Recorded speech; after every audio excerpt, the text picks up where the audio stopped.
Deus é lindo, não é? Está preparado para a melhor mensagem aí que você já ouviu nesse ano? Confesso que eu comecei uma mensagem semana passada. O tema desse mês é: seja humilde, be humble. Estamos falando sobre humildade. Mas aquele negócio, quando a gente fala, né, desde o começo da Igreja no Cinema, a gente fala, cara, eu não gosto de fazer série. Porque série é aquela mensagem assim que você vai na internet, você tenta fazer um negócio bacana, legal, divertido, interativo e blá, blá, blá. Só que existe uma palavra que o Espírito diz à igreja. E essa palavra normalmente é Ele que chega e diz. Não é uma palavra que alguém foi pesquisar, nem estudou num seminário teológico para trazer ela para você. Eu fico no dilema de falar o que o Espírito diz daquilo que eu pensei que eu podia falar. Eu confesso que eu fiz uma mensagem falando sobre os sintomas da humildade. Coloquei alguns sintomas e domingo passado falei sobre o primeiro deles, falei sobre um deles. E hoje, pela lógica do raciocínio, eu deveria falar o segundo, terceiro, quarto. Mas não é, eu não vou falar sobre isso.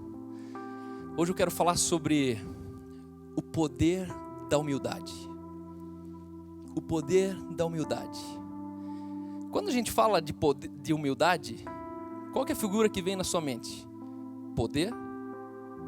Ou o contrário de poder? Quando você pensa assim, o cara é humilde, o que você pensa nele? Poder é uma denominação que a gente usa mais para ricos ou para pobres? Aliás, desculpa, humildade. Humildade é uma característica que a gente atribui mais aos ricos ou mais aos pobres? Aos pobres. Por quê? Porque o rico ele não entendeu o que é humildade ainda.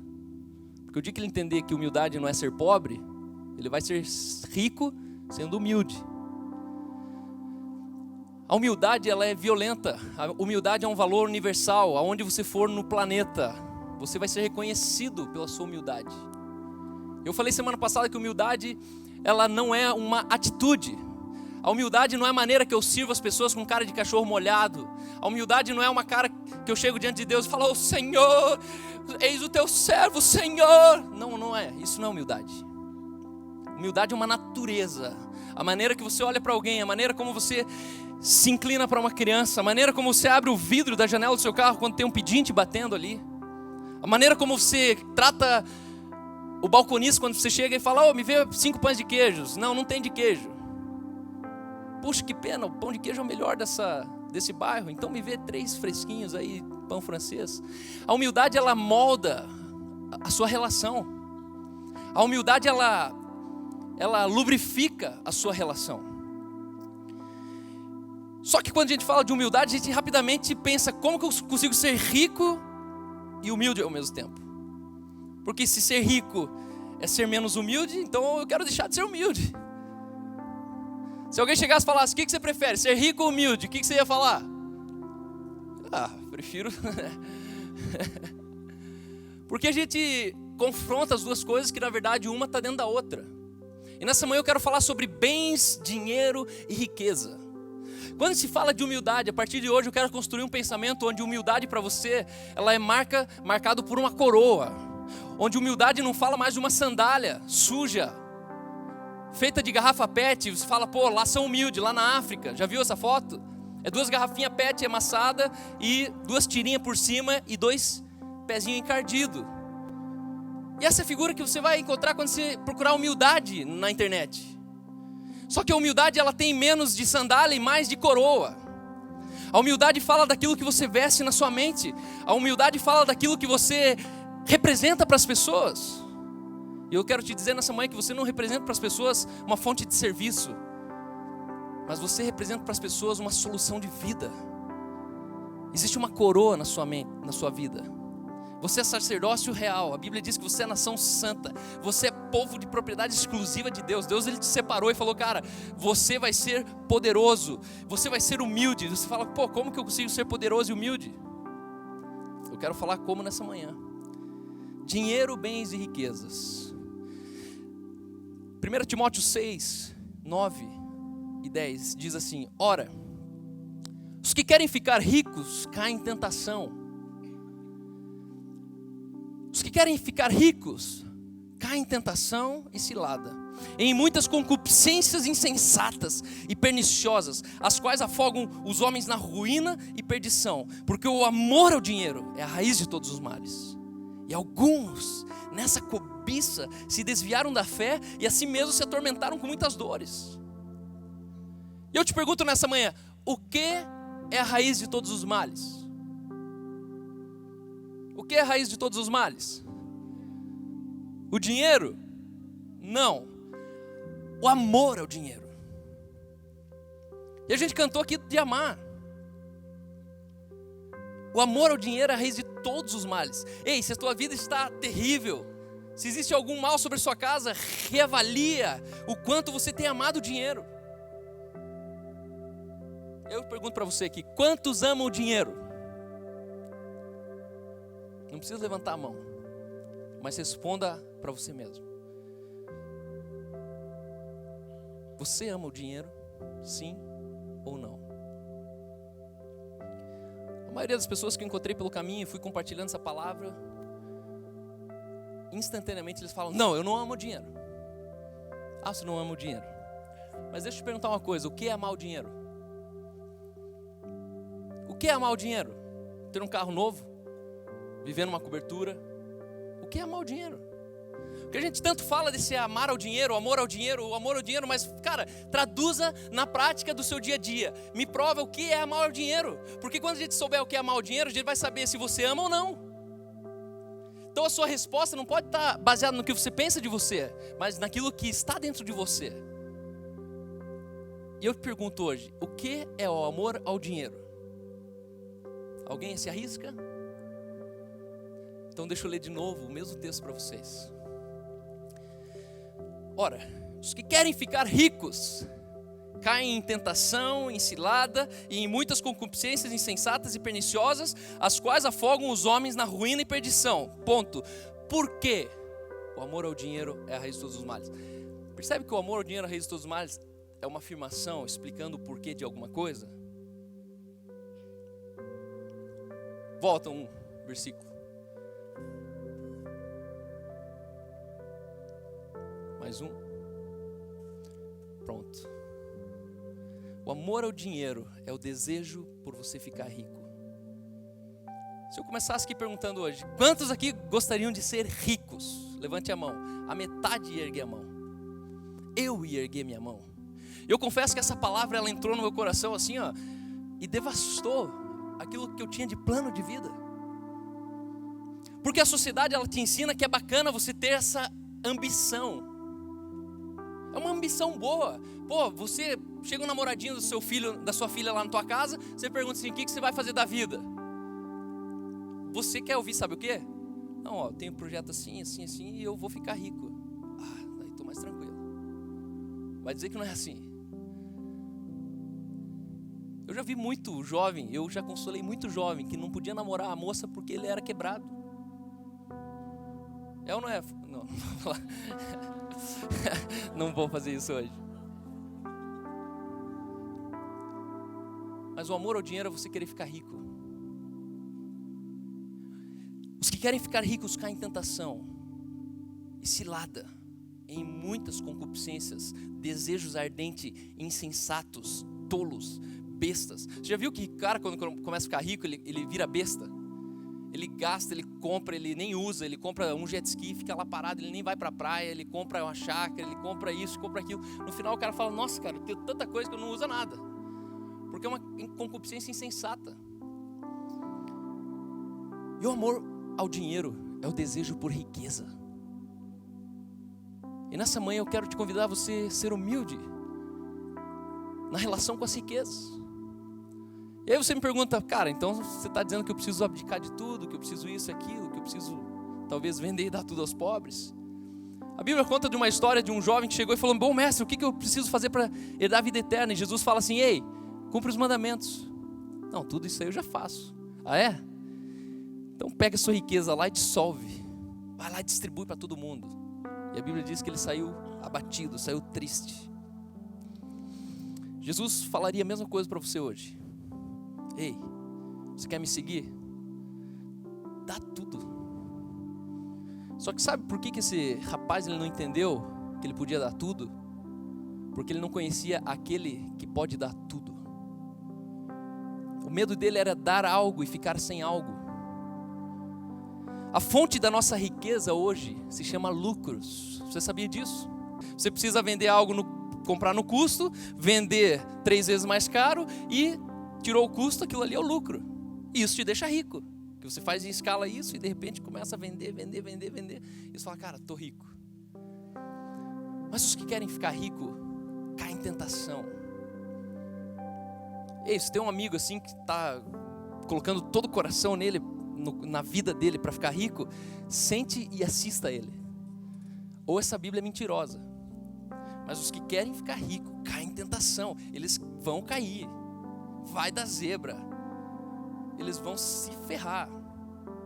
Não porque eles são ruins ou que você deseja o mal para eles, mas isso é uma matemática, isso é uma lei. Se você quer ficar rico, você cai em tentação.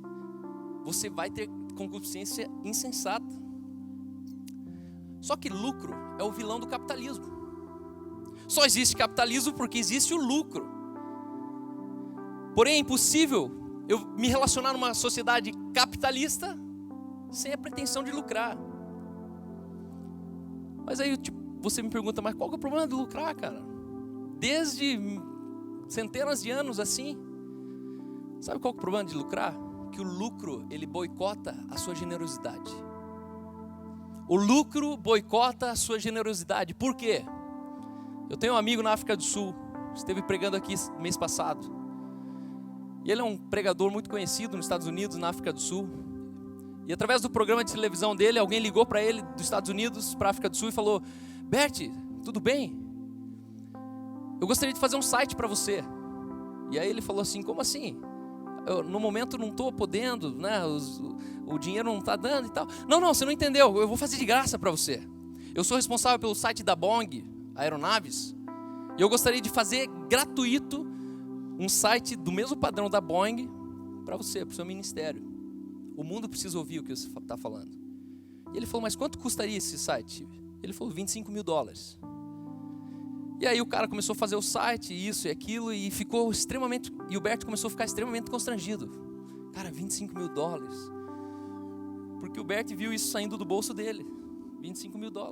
E aí o dia que ele chegou, ele falou, cara, não precisa. Ele falou, não, eu quero te dar o site.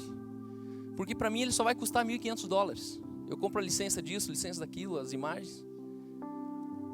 E aí na hora o Bert deu um passo para trás e ficou pensando, cara, o lucro desse cara seria $23.500. Sabe por que ele teve a oportunidade de ser generoso com o Bert? Porque o Bert não pagou esse site. Se o Bert chegasse com $25 mil e falasse, me faz o site, ele faria a mesma coisa sem generosidade. O lucro, ele sempre vai boicotar a sua oportunidade de você ser generoso. Só que quando eu sou generoso, quando eu trabalho em cima do custo, eu dependo de você e você depende de mim. Essa semana os alunos de liderança e empreendedorismo no Bible College conheceram o René Seifert, um PhD em administração, professor da UTFPR. E é um cara que fez um PhD na Inglaterra, um cara que já deu um rolê bacana no mundo. E sabe o que ele decidiu fazer? Ele pegou uma propriedade lá em Witmarsum, 60 quilômetros daqui. Levou a sua mulher e seus filhos. E hoje ele troca pão por amigos. Ele faz amigos com pão. Ele planta tudo aquilo que ele come. E se você quiser comprar um pão dele, ele vai perguntar, o que você faz da vida? E aí tem a Lena, que ela trabalha com podóloga. Ela fala, sou podóloga. Então tá bom, então eu te dou 2 pães e você faz meu pé. E hoje ele vive assim, aqui 60 quilômetros de Curitiba. Ele troca o leite pelo pão. Porque o que ele melhor sabe fazer hoje é pão. A paixão dele é pão. Já saiu no Globo Repórter, já saiu no Jornal Nacional. Que o pão do cara é violento. Eu falei para ele que não come farinha, ele quase me bateu. Ele falou, cara, é o grão sagrado. Você tem que comer a farinha. Eu falei, quem sabe você vai conseguir me convencer. Só que quando ele troca o pão pelo leite, ele depende do cara querer trocar o leite pelo pão. Só que se ele vendesse esse pão, todo o lucro que ele faria com esse pão, ele não precisava de mais ninguém. Se você não quiser vender o leite, eu compro do outro mercado. E essa é a sociedade que a gente vive hoje. Cada um olha para si, sabe por quê? Porque tem um lucro na sua vida. E o dia que você tem lucro, você não precisa das pessoas.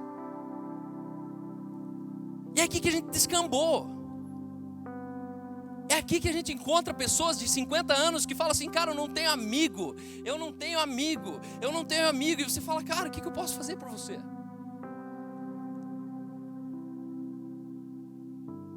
O capitalismo, ele boicota, ele rouba de você a oportunidade de depender de alguém. Ele te torna autossuficiente em você mesmo. Só que você não foi criado para viver sozinho. A única coisa que Deus fez na criação, que Ele viu que não era bom, é quando Ele encontrou o homem só no jardim. E a Bíblia diz que Ele viu Adão, viu que estava só e viu que aquilo não era bom. Todas as outras coisas eram boas. E aí Deus cria a vida em comunidade, cria de um homem uma mulher, e fala: ó, multiplicai-vos, frutificai, enche a terra. Eclesiastes 5:11 diz: quem ama o dinheiro jamais terá o suficiente. Quem ama as riquezas jamais ficará satisfeito com os seus rendimentos. E o filósofo aqui, ele diz: isso também não faz sentido. Você sabe qual que é o maior sonho de um rico? Sabe qual que é o sonho em comum de todos os bilionários e milionários? Sabe qual que é o sonho em comum? Ficar mais rico. Se ele está na casa de 1 milhão, o sonho dele é na casa de 1 bilhão. E você fala: cara, mas você não precisa de dinheiro. Mas eu gosto de mais. Mas para que mais? Para ter mais. Eu conheci pessoas assim. O patrimônio do cara é 70 milhões, 80 milhões e o sonho dele é bater bilhão. Só que ele gasta a sua vida nisso. Só que dessa maneira, com essa introdução, a pergunta é: mas então, Cal, qual que é a maneira saudável de nos relacionarmos com a riqueza? Talvez você está sentado aí e falou: cara, esse cara está viajando. Esse cara não vai frustrar os meus planos. Esse cara não vai mudar minha cabeça. Esse cara, eu vou. Ou essa Bíblia aqui é um lixo. Porque está escrito. Número 1, como me relacionar com a riqueza? Número 1, primeiro, não desejar a riqueza, mas ser encontrado por ela. A Bíblia não fala que aquele que é rico cai em tentação. A Bíblia não fala que o amor ao dinheiro é ser rico. Não, o amor ao dinheiro é o querer, desejar, por toda a lei, ser rico. O amor ao dinheiro é um desejo profundo de eu ser rico. Então o amor ao dinheiro não é ser rico. Para você se relacionar com as riquezas, você precisa, em primeiro lugar, não desejar a riqueza. Ei, não deseje a riqueza. Não deseje a riqueza. A igreja criou pecadores. A medicina, os doentes. E a matemática, os ingratos. O dia que você desejar a riqueza, você vai ser um cara ingrato. Porque você vai viver comparando. Eu preciso mais. Mas eu te pergunto, o que é mais? Porque quando você deseja a riqueza, você está prestando atenção no que você não tem. Contentamento é você ter consciência do que você já tem.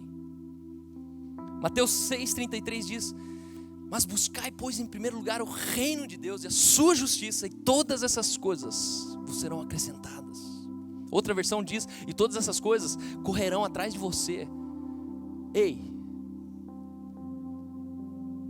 talvez Deus deseje que você seja rico. Talvez eu creia que Deus possa desejar que você seja rico, porque senão Ele não teria mandado Jesus, que diz: eu vim para que tenham vida, e a vida é abundância. Riqueza não é só dinheiro. E eu creio que Deus tem uma expectativa de te prosperar, de te enriquecer, de te tornar abundante. Mas apaga do teu coração esse desejo, essa estratégia humana, esse subterfúgio que você todo dia você tenta criar para você ganhar dinheiro. Eclesiastes 5,19 diz: e quando Deus concede riquezas e bens a alguém. Viram como é possível ser rico de outra maneira? Quem concede riqueza a quem? Trabalho? A startup que funcionou? E quando Deus concede riquezas a alguém, eu quero te dizer um negócio: a fonte da sua riqueza vem dele. Não vem da sua capacidade, não vem da sua estratégia, não vem da sua boa ideia. A sua riqueza tem uma origem. Quanto tempo que eu tenho aqui? Me controla, por favor. Está apagado. E quando Deus concede riquezas e bens a alguém, e o capacita a desfrutá-los e a aceitar a sua sorte e a ser feliz em seu trabalho, isso é um presente de Deus. Você já tinha lido esse texto? Por que você precisa receber a riqueza de Deus? Porque é Deus quem capacita você a desfrutar dessa riqueza. Uma riqueza que Deus não te deu, é uma riqueza que Ele não considera sua, porque Deus só considera o que Ele te deu. Se você é rico de uma maneira diferente dessa, Deus nunca olha para você e acha que você é rico, você continua pobre para Ele. Deus só considera teu o que Ele te deu. Número 2, como me relacionar com a riqueza? Número 2, não acumular a riqueza. O princípio da riqueza é o desejo de acumular e de represar os meus bens. Como que alguém é medido assim, os milionários da Forbes? Qual que é o parâmetro que eles usam para dizer quem é mais rico sobre quem? Patrimônio. E o que é patrimônio? É o dia que você pega a fonte aqui e fecha o leito do rio aqui. E aí você começa a represar, e represar, e represar. E esse texto, Jesus, ele chega e fala assim: ei, não acumuleis para vós outros tesouros sobre a terra, onde a traça, a ferrugem, corrói, onde os ladrões escavam e roubam. Mas ajuntai para vós outros tesouros no céu, onde nem traça, nem ferrugem corrói, e onde ladrões não escavam nem roubam. Ei, esse texto está dizendo que existem duas riquezas. Uma que você consegue quantificar na terra, e a outra riqueza que você consegue quantificar na eternidade, no reino dos céus. E Jesus, ele fala: ei, na terra, se você quer uma dica, não acumule riqueza.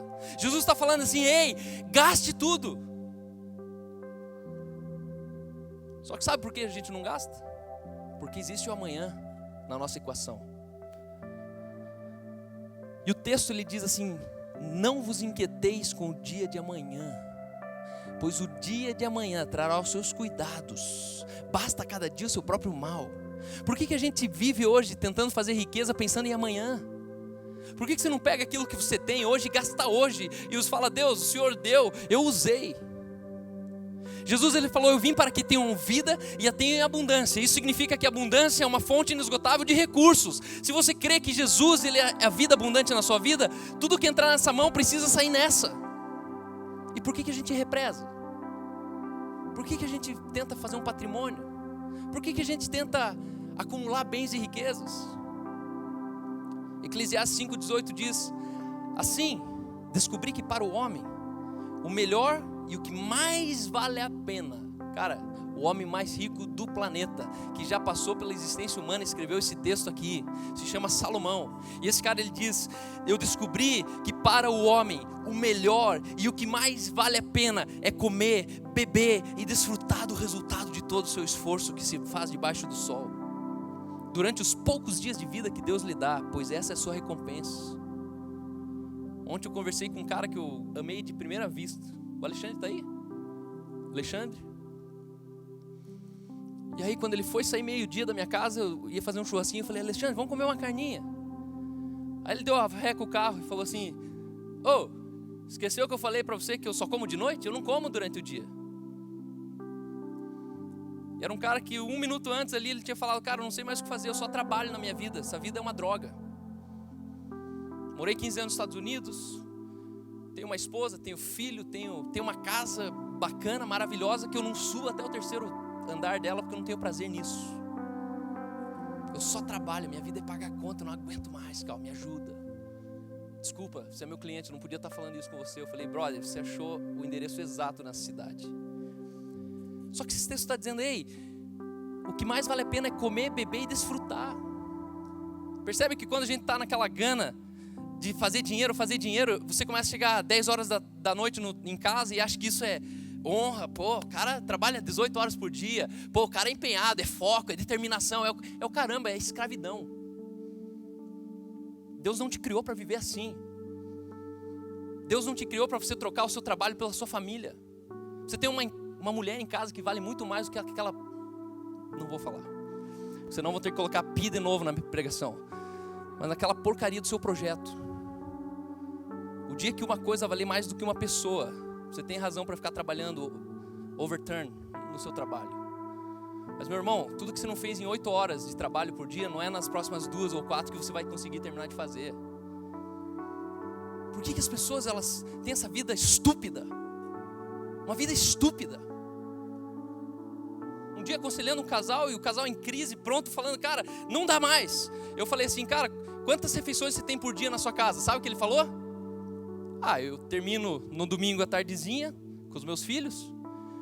Eu saio de manhã de segunda-feira, eles estão dormindo. Quando eu chego à noite em casa, eles estão dormindo. Eu só vejo eles de novo na próxima refeição, sábado de meio-dia. Eu falei, pronto, tá aí teu problema. Porque é longe do trabalho, não voltava para casa. Eu quero te dizer uma coisa, ninguém fica rico trabalhando. Essa semana atendi um jovem que ele falou, cara, fiquei 10 anos na empresa do meu sogro. Tudo que me restou depois de 10 anos são 15 mil reais de dívida. O que eu faço? Eu falei, conclua, escreva um livro. Ninguém fica rico trabalhando, porque eu trabalhava 18 horas por dia, terminei devendo. Meu irmão, se trabalho enriquecesse, a massa operária seria milionária. Ninguém fica rico trabalhando, desista disso. Não, tem que ralar o peito. Quem cedo madruga, Deus ajuda. São os escravos escrevendo livros. Come, bebe e desfruta o bem do seu trabalho. Se você não tem tempo para isso, meu irmão, repense o seu serviço. Comer, beber e desfrutar o resultado de todo o esforço que se faz debaixo do sol durante os poucos dias de vida, pois essa é a sua recompensa. Número 3, sabe por que as pessoas elas desejam construir patrimônios? Entenda nessa manhã como se relacionar com as riquezas. Entenda que o seu legado é mais nobre do que a sua herança. Você pode deixar para o seu filho ou uma herança, lembra da Free Amazon, HM, lembra de empresas como essa? Que quando o pai morreu, a empresa sumiu. Filhos que herdaram uma herança, mas não herdaram um legado do pai. A herança é quantitativa, a herança é uma coisa que eu posso dar para o meu filho. Mas um legado é uma coisa que, como meu pai fez, foi para a Alemanha, me deixou com uma mão na frente e outra atrás e falou, meu filho, vou te dar um recado, poder sem equilíbrio é violência. Eu falei, esse é tchau, você está indo para a Alemanha, eu vou ficar morando aqui. Só que hoje eu sei que esse era o legado que ele estava colocando no meu coração. Quando você faz seu filho herdar um legado, ele vai saber o que fazer com uma herança. E aí ele herda um terreninho, ele herda uma empresa. Só como ele tem um legado, esse legado empodera ele, dá a ele maturidade para saber como continuar cultivar aquela herança. Só que o desejo pela riqueza pode ser motivado pela pura intenção de constituir um patrimônio, com a brilhante ideia de deixar uma herança para os nossos entes queridos. Não é bacana quando você olha uma família e fala, esse aí é de família, o que você está dizendo? Que os caras são, dono de uma rede de postos de gasolina, ou de uma rede de shopping center, e que por 3 gerações, os filhos dos filhos só são ricos porque lá atrás alguém foi bom. E a gente admira isso e fala, cara, que legal, hein? Essa família é top, né? Só que a Bíblia diz que isso é vaidade de trabalho. A Bíblia diz que isso não é bom. Você sabia que deixar herança para o seu filho não é bom? A Bíblia diz isso para você nessa manhã. Também eu aborreci todo o meu trabalho com que me afadiguei debaixo do sol. O cara mais rico da existência humana está falando isso. Visto que o seu ganho eu havia de deixar a quem viesse depois de mim. E quem pode dizer se será sábio ou estúpido? Contudo, ele terá domínio sobre todo o ganho das minhas fadigas e sabedoria debaixo do sol. Também isso é passageiro, também isso é vaidade. Então me empenhei, porque o coração se desesperasse de todo o trabalho com que me afadigara debaixo do sol. Porque há homem cujo trabalho é feito com sabedoria, ciência e destreza. Contudo, deixará o seu ganho como porção a quem por ele não se esforçou. Também isso é vaidade e grande mal. Salomão, ele vai falando de toda a depressão dele. Cara, eu já tive todas as mulheres que eu quis e vi que isso é vaidade. Já tive todos os patrimônios que eu queria e isso é vaidade. Eu já tive tudo aquilo que os meus olhos viram e desejaram. Isso é vaidade. Só que nessa hora ele diz, isso é vaidade e grande mal. Você se preocupar em deixar um patrimônio, uma herança para o seu filho é grande mal. E a gente pensa que isso é coisa boa. Sabe por quê? Porque isso leva você a acumular aquilo que você devia estar gastando, ofertando, doando. pegando uma mão, jogando para outra e falando, cara, é isso aí. Porque você não leva nada, caixão não tem gaveta, você não leva nada disso. E de repente cresce um bandidinho lá que é teu neto, que vai gastar tudo aquilo que se você tivesse vivo, você arrebentaria a cara dele do jeito que ele gasta aquele dinheiro.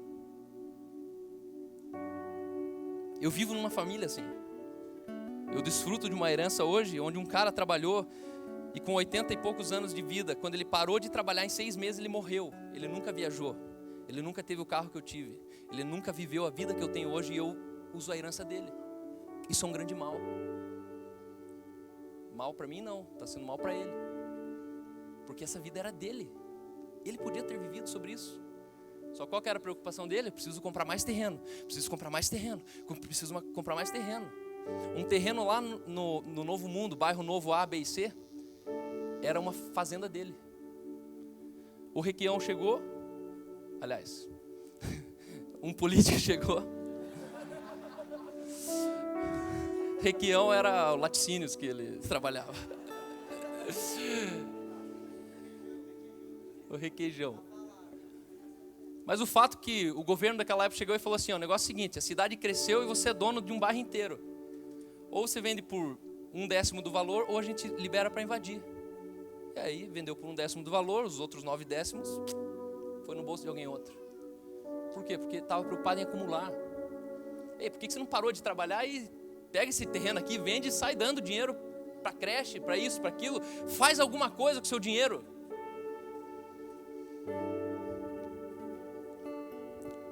Quarto lugar, encontre o seu lugar de contentamento.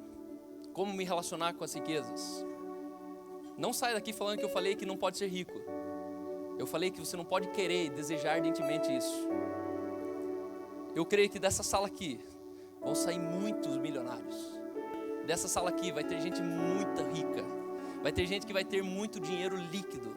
Eu creio que dessa sala aqui vão sair pessoas que vão estar sobre muito. Mas eu quero te dizer, ei, do jeito que entrar na sua mão, eu quero te desafiar, solta na outra mão. Marca uma história. Usa as coisas para construir pessoas e não use as pessoas para construir algumas coisas. 1 Timóteo 6, 6-8 diz, de fato, a piedade com contentamento é grande fonte de lucro.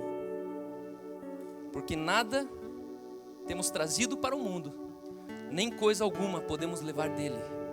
Tendo sustento e com o que nos vestir, estejamos, pois, contentes. Se você encontrar o lugar de contentamento, antes de querer ficar rico, você vai ser rico antes da hora. Lugar de contentamento é um lugar que você vive a vida que você quer viver, e se você ficar rico, isso não vai mudar absolutamente nada na sua rotina. E se você nunca ganhar nenhum tipo de dinheiro, isso não vai nem passar pela sua lembrança que esse dia não chegou, porque você encontrou um lugar de contentamento. Fonte de lucro é a piedade com contentamento. Você consegue imaginar que Jesus, ele viveu 33 anos sobre essa terra e um sentimento de descontentamento nunca penetrou seu coração? Não teve um dia que ele sentiu um sentimento de descontentamento. Ele era pleno na sua existência. E Jesus, ele não é lembrado pelo quanto ele acumulou, pelo quanto ele construiu. Jesus é lembrado pelo quem ele construiu. Os maiores ícones da sociedade hoje, eles não são lembrados pelo que eles construíram. Foram pessoas que morreram pobres. Madre Teresa de Calcutá, Martin Luther King, Nelson Mandela, são pessoas que terminaram a vida em pessoas e não em patrimônio. Steve Jobs, em algumas décadas, vai cair no esquecimento, porque ele é um ícone em coisas, mas tudo aquilo ali não mudou significativamente, fora eu que uso iPhone e mais um milhão de gente, mas isso não impactou. Ele não me deu o iPhone, não foi a generosidade dele que me abençoou com o iPhone, foi o meu dinheiro que comprou o iPhone. Mas você pode dedicar a sua vida para construir pessoas ou construir algumas coisas através das pessoas. E a minha síntese dessa mensagem é: pegue as suas coisas e acumule em pessoas, construa nelas, pague faculdades, pague creche, pague uma viagem internacional, sustente alguém no Bible College. Fala, cara, eu não vou te dar cesta básica, eu não vou te dar uma casa própria, mas eu vou te dar estudo, então toma estudo aqui. Amém, receba. Não há nada melhor para o homem do que comer, beber e fazer que a sua alma goze o bem do seu trabalho. No entanto, vi também que isto vem das mãos de Deus.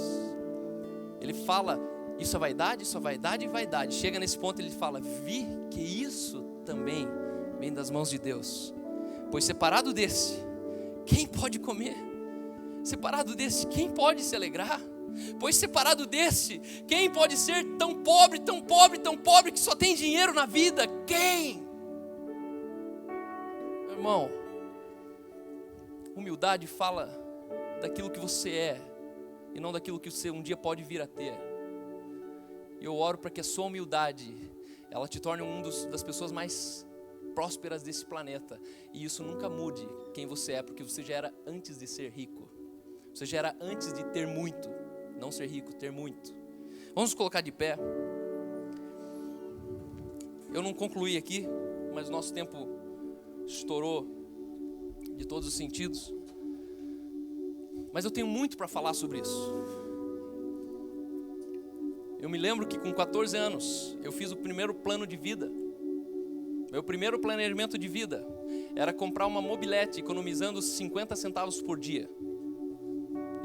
E eu desenhei em algumas folhas um monte de quadradinho, dia 1, 2, 3, 4, 5. E eu cheguei na conclusão que eu precisava de 400 dias, 300 dias, 500 dias para daí conseguir dar entrada numa mobilete. Eu lembro que acho que no 7º dia eu tinha gastado já o que eu tinha guardado do 7º dia. E esqueci disso.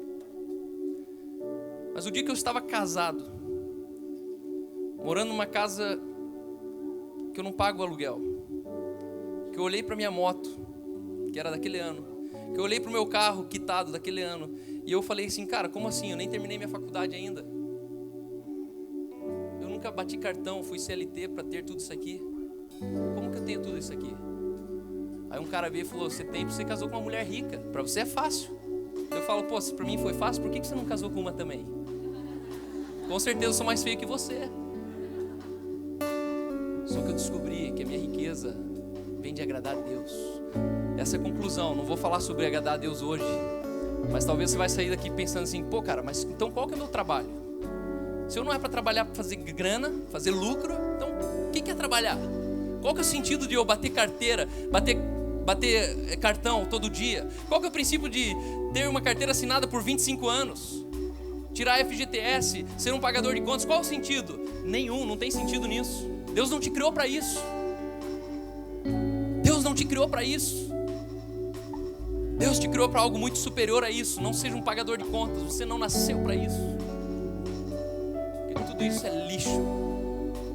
Talvez amanhã, depois você vai ter tudo e vai te faltar aquilo que era tão essencial no começo. Tem uma música que diz, quem tem Jesus tem tudo. Quem não tem não tem nada. Tem gente que tem tudo, mas só falta tudo. Tem gente que tem tudo, mas só falta o tudo. Enquanto outras pessoas, você olha e fala, cara, o que eu tenho na vida? Você já tem o tudo, agora você só precisa de mais algumas coisinhas.